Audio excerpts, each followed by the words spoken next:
universe has always whispered secrets to those who are tuned in to its frequency. And now, it's shouting louder than ever, loud enough for you to hear it. The next 78 hours are not just a passage of time, they are an extraordinary window, a cosmic portal through which your desires, your deepest intentions, and your hidden powers can align with the universe's divine blueprint. But there's a catch. You must heed this call and stay in solitude. Why? Because the energy surrounding the upcoming full moon will reveal truths that have been concealed from you. The very essence of your manifestation lies within this period, and God is urging you to remain alone at home. There's no coincidence in this timing. It's the moment where every decision you've made, every emotion you've felt, and every intention you've set culminates in an explosion of potential. This is the final countdown, before the full moon's brilliance illuminates the path you've been unknowingly walking. But here's the key. This moment of spiritual alignment requires you to break away from the distractions of the outside world. It demands a space where you can connect with your truest self, free from interference. Time is running out, and if you don't seize this rare opportunity, the manifestation power will slip away as quickly as it arrived. This isn't about waiting for some distant prophecy. It's happening now. The universe is calling you to a deep, personal solitude. God has given you this chance. Will you answer? If you're ready to receive what's been waiting for you, like this video, subscribe, and type "I'm ready" in the comments. Let the universe know you're listening. There's a shift that begins the moment you decide to stay home, not because you're avoiding life, but because something inside you knows that it's time. Without warning, the noise of the outside world starts to fade, not just around you, but inside you too. It's not just quiet in the room, it's quiet in your spirit. You may not even realize what's changing at first, but the moment you honor that inner pull to be alone, something invisible starts moving. It's almost like a curtain being pulled back, and what was blurry in your mind begins to feel clearer, without effort, without searching. Stillness isn't just the absence of sound. It's the space where deeper things can rise. When you're alone, without the opinions, expectations, or emotional pressure from others, your spirit can finally breathe. There's nothing pushing against it, nothing pulling it in different directions. The world may keep spinning outside, but something inside you slows down, recalibrates, and begins to open in a way it never could when the noise was too loud. Most people don't notice how much outside talk clouds their inner knowing. Not just conversations, but the thoughts and opinions floating through social media, television, texts, even the energy of people you care about. All of it piles up in your head, like too many voices in one room. And with all that sound, your true voice, the one that speaks from the deepest part of you, gets buried. You start mistaking other people's thoughts for your own. But when you pull away and give yourself space, something strange happens. That constant buzz starts to fade, and what's left behind is much more honest. It may not feel dramatic, but your nervous system can tell the difference. There's a deep sigh that happens inside the body, a settling. You might even notice your breathing shift, your muscles relax, or your thoughts begin to slow.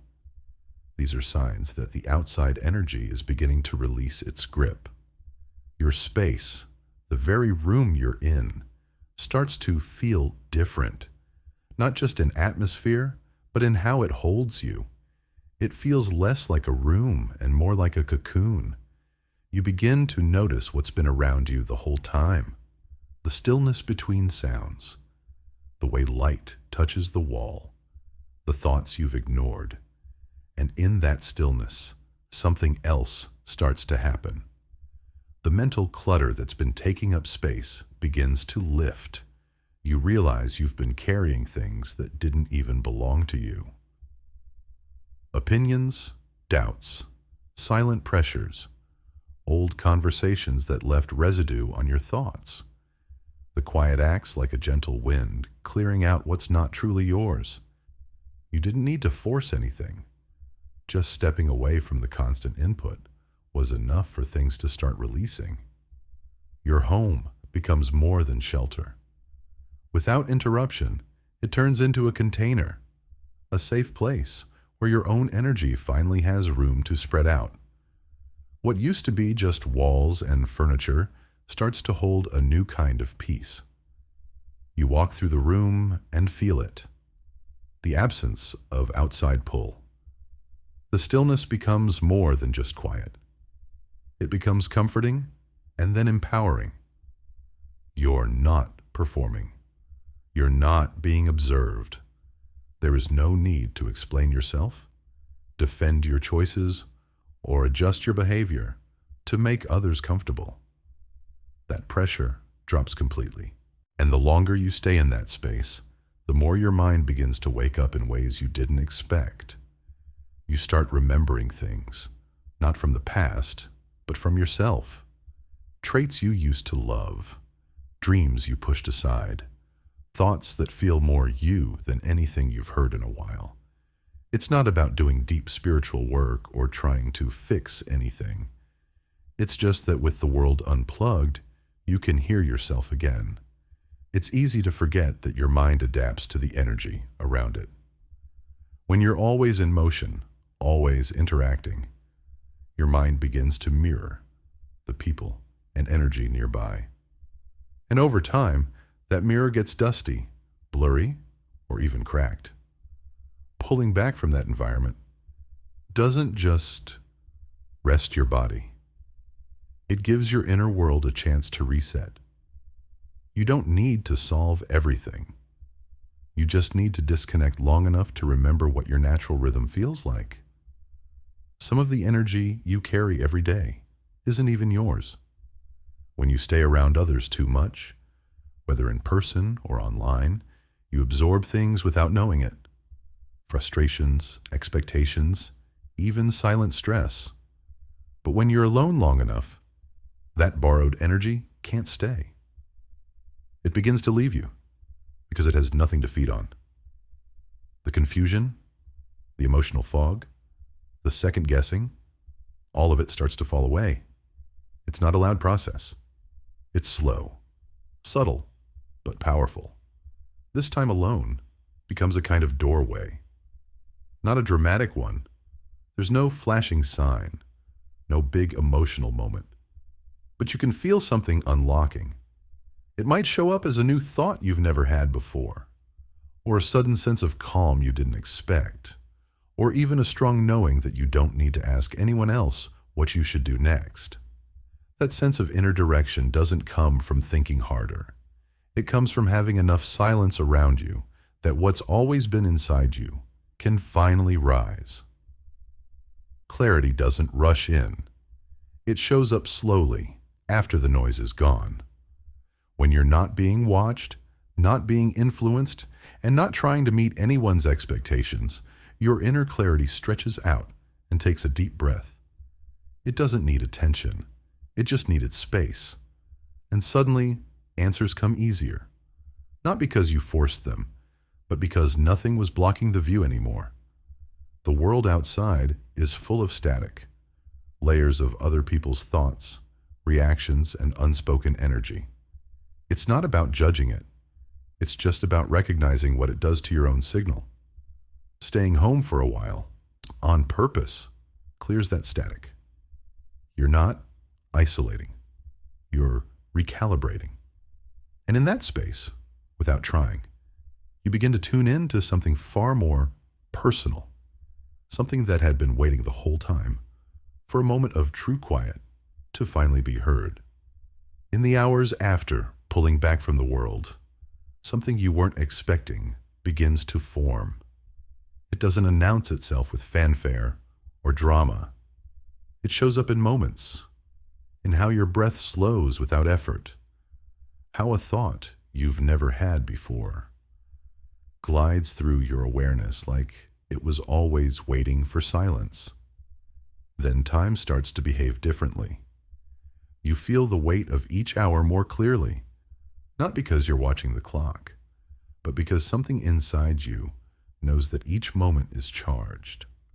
The countdown isn't mechanical. It's personal, hidden, silent, but undeniably real. At around hour 72, something inside clicks. It's hard to name. It feels like a moment of recognition with yourself, as if a question that's been haunting you for years just answers itself, but without words. It's a shift in perception, like you finally see how something connects that you never could explain before. Not a revelation from outside, but a piece of you fitting.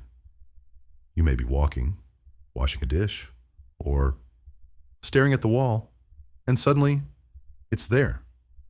Subtle, but life-changing. That's how this countdown works.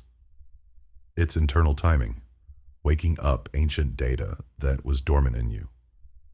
Then comes hour 54.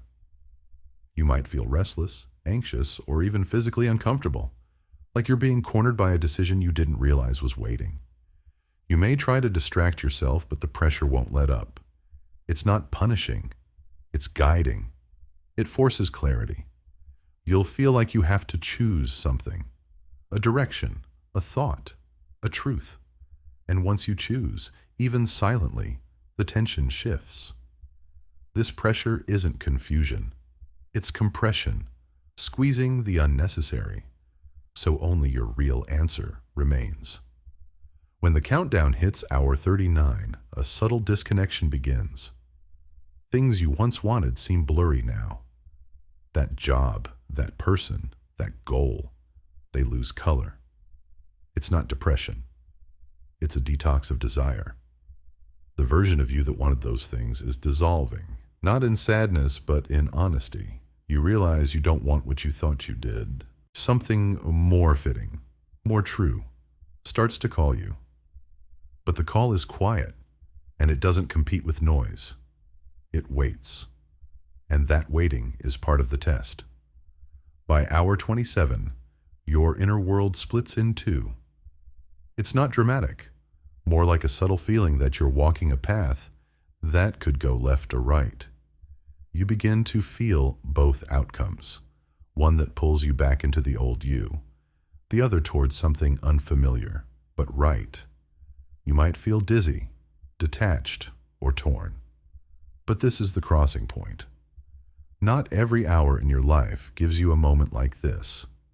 Here, reality feels like it's balancing on the edge of your decision, and nothing you say out loud matters. It's what you carry in your silence that bends the path. Then, in the final 6 hours, something surprising happens. Calm arrives. The pressure, the confusion, even the pull between paths, it all softens. You may not even realize it at first. You just notice you're not afraid, you're not forcing anything. It's like a deep exhale you didn't know you were holding. You feel the room differently, yourself differently. It's not peace because everything is perfect. It's peace because something inside finally stopped running. These last 6 hours are a gift, not for fixing, but for settling into who you are, now becoming.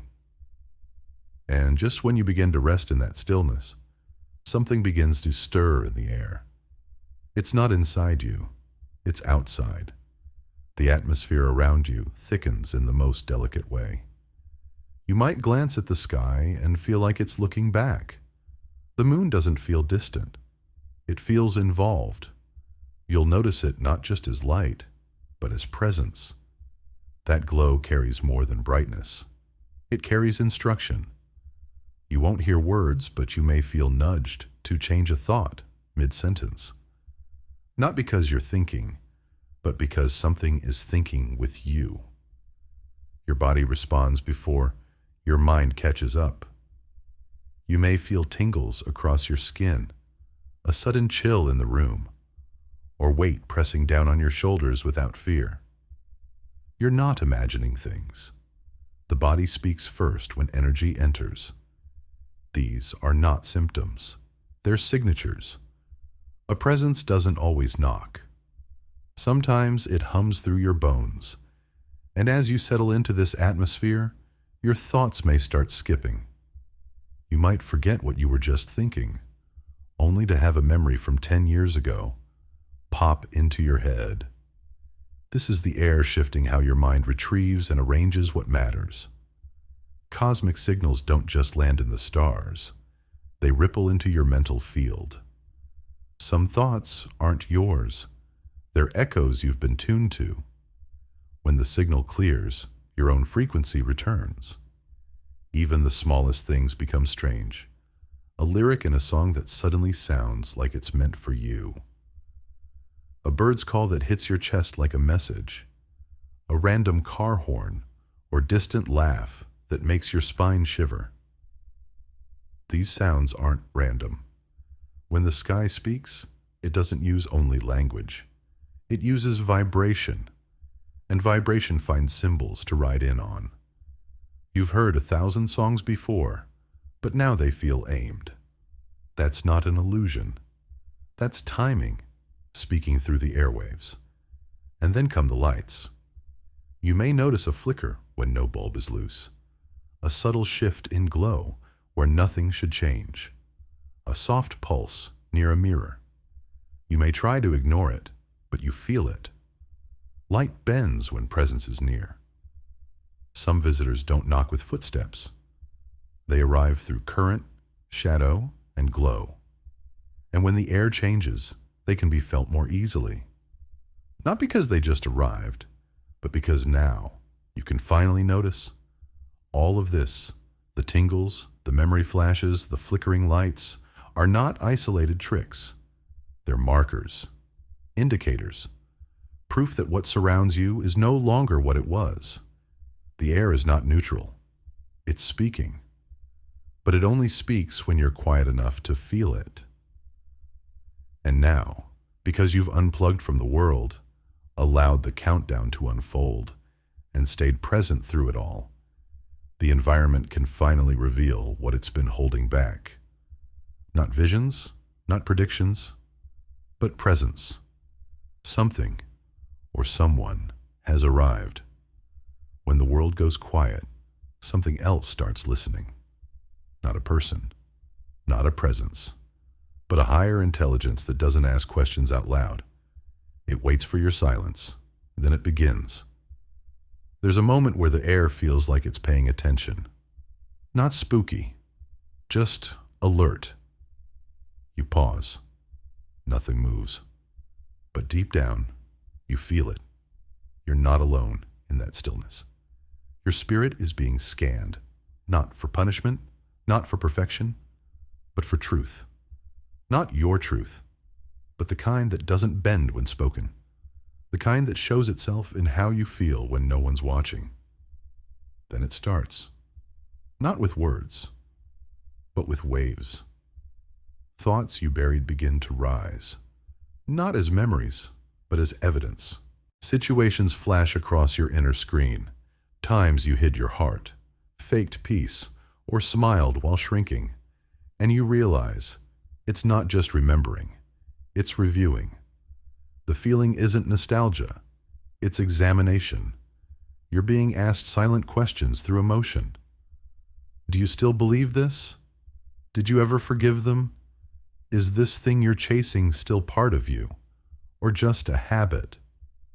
You try to brush it off, turn on noise, scroll, pace, but the silence gets louder. Distraction only sharpens the edge. You can't escape what's surfacing, because it's not coming from outside. It's rising from inside you. Parts you haven't faced in years. And suddenly, temptation creeps in, not with new things, but old ones. Cravings you thought you buried. People you swore you were done with. Desires you labeled as healed. They reappear, not to control you, but to test what you truly chose. It's not punishment. It's reflection. You're standing on the stage of your own mind now. Every thought is lit, observed. Your imagination feels like it has a mirror behind it. What you think isn't private, not in this state. You start to feel like your thoughts are being noticed, not judged, not intercepted, just witnessed. That changes how you think. Your inner world is no longer a safe room. It's a theater. And something, call it God, call it Source, is watching not to shame, but to understand what's really in you. And here's the strange twist. The questions never come with words. They come as silence that sharpens feeling. When you don't answer, the silence does. If you won't face it, the signal you emit still tells the truth. Because what you feel becomes what gets sent upward, not what you post, not what you say in prayer, but the low hum of your mood, the undercurrent, the invisible emotional scent you carry. That's what becomes your message. If you're anxious but pretending to be calm, the message is anxiety. If you're angry while saying you're fine, the message is fury. You don't control what gets sent by editing your words. You control it by facing what you feel. And the system only sends what's authentic. If you avoid something, suppress it, deny it, distract from it, the system skips it. That signal won't go up. It's invisible, which means what you refuse to look at won't be part of your transmission. It delays resolution, delays shifts, not because you're blocked, but because you're not fully broadcasting. Then one day, something you once clung to drops. You don't even know when it happened. It just feels neutral now. That attachment, that obsession, that person you couldn't stop thinking about. Suddenly it's not gripping your chest anymore. You didn't decide it. It just fell away. That's how you know the signal was received. When it gets sent and read, the craving behind it dissolves. And then come the dreams. Not typical ones. Strange, symbolic, disjointed. A mountain made of eyes. A hallway with no doors. A staircase that leads underwater. Nothing makes logical sense. But the feeling? That hits you. These dreams aren't stories. They're transmissions. Your spirit processing the data. Meaning shows up in symbols, not sentences. That's how the system speaks. In silence, symbols, and sudden neutrality. Once the message has been delivered, you don't need the emotion anymore. And it lifts. That's when you know you've been heard. Not with words, but with feeling that no longer needs to scream to exist. The air changes, but nothing around you moves. That's how you know it's begun. There's no announcement, no sign flashing manifestation initiated. Instead, it's as if some unseen weight quietly lifts off your back. Not a dramatic freedom, but the realization that something heavy had been there all along. And now, it's gone. You start noticing your surroundings echo back your inner world. A reflection catches your eye in a way it never did. Your phone lights up with the exact thing you were just thinking. A pattern on the wall looks like something you felt last night. No one else notices, but you feel it. Your space has become a mirror, and you're no longer just living in it. You're shaping it. Things start happening that you didn't plan. A call comes right when you needed it. A delay that used to frustrate you now opens the door to something better. There's no logic, but everything aligns. The world rearranges itself, not because you forced it, but because you shifted and the world responded. People sense it too. They pause mid-sentence when talking to you. Their tone softens. Some pull away, not knowing why. Others show up with no explanation. Their energy is reacting to yours, even if they can't explain what changed. Suddenly, the slowness vanishes. What used to feel stuck now moves at the exact pace it needs to. You're no longer chasing alignment. You are alignment. Then it happens. The full moon reaches its peak. You don't feel charged. You feel sealed.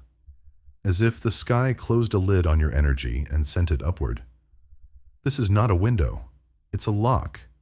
Everything you felt, believed, or avoided during this time becomes a sealed file. Your energy, frozen in that moment, becomes the map for what comes next. The moon no longer absorbs. It reflects. That means you can't send anything more. It's done. Even your emotions seem to shift. What you didn't confront, it's not just delayed, it's missing. The choices you hesitated on, gone. The system has moved forward, with or without them.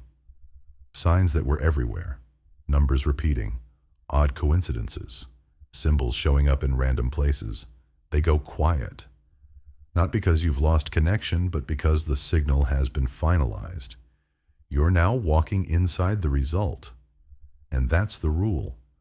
Only what was completed gets carried forward. Not intentions, not hopes, but decisions, clarity, embodiment, everything else. It waits until the next gate opens.